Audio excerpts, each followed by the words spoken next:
Avanza. Tignan natin yung minor ni boss kung mataas para malinis natin yung throttle. AICB throttle. Yun yung kailangan natin mapabalik sa 8 lang sana ang RPM. Nandito lang sana. Oo. Dapat di tayo lumagpas sa 1 pag lalo hindi naka-aircon. Kung naka-aircon naman, 1 lang sana. Ayan, pag naka-aircon, sumasabay naman siya sa, pero umaangat pa rin. Lumalagpas pa rin sa 1. Kaya isa nating linisin natin yung throttle body tsaka yung mga sensor niya dyan. Pag hindi na tayo naka-aircon, mataas.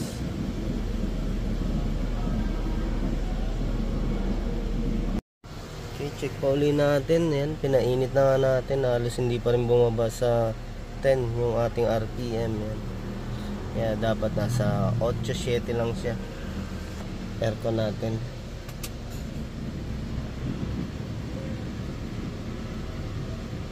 Aircon. Walang pagbabago. Nasa 10 pa rin. Ayan, sige. Linisin na po muna natin yung throttle. Tsaka yung ating mga sensor dyan.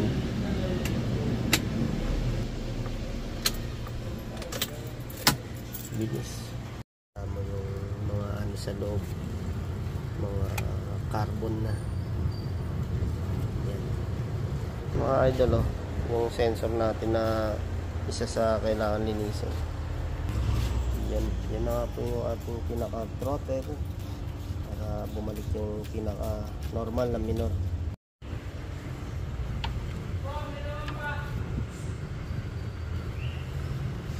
Yan yung ating intake manifold. Kailangan din natin bawasan yung dumi dito sa mga bungad. Sa loob talaga marami-rami. Meron Kalit na lang. Yung mga idol, binabalik na namin yung throttle. Talagang marami rin tayo natanggal na carbon kahit dito sa ating mga sensor. Di ba pinilid dyan? Okay, yan, nalinisan natin throttle mga paps. Tingnan natin kung magbabago. Para yun naman pumasok pa. Yan. Yung mga idol, ginawa natin, nire-learn nga din po natin, no? Yung pinasok natin sa primera, sabay pinapaandar natin ng pinapaabot natin ng 3.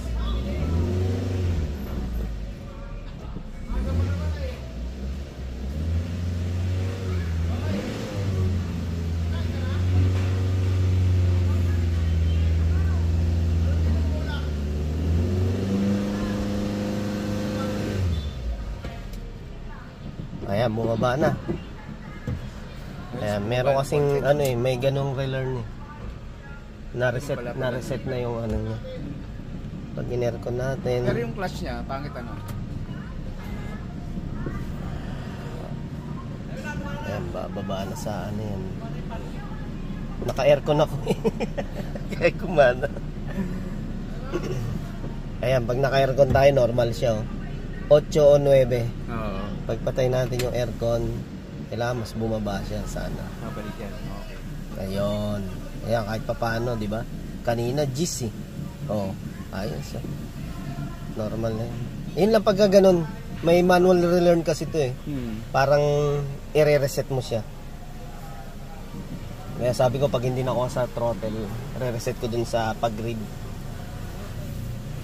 Ayan mga idol, ayos na. Mas titipid na si boss ngayon sa gas, kasi kanina ang taas.